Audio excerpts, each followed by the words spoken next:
This is the simulator. There are two simulators, one with the baby demo and one with just the basic support. So what the simulator does is mimic a lung. So it's basically a test lung setting, and you have adaptation. With this knob, he can turn to change the compliance.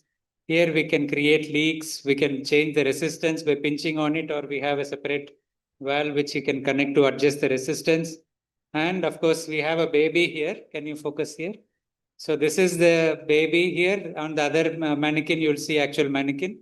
So we have a baby and we can change the rate of the baby. We can change the baby fighting against the trigger.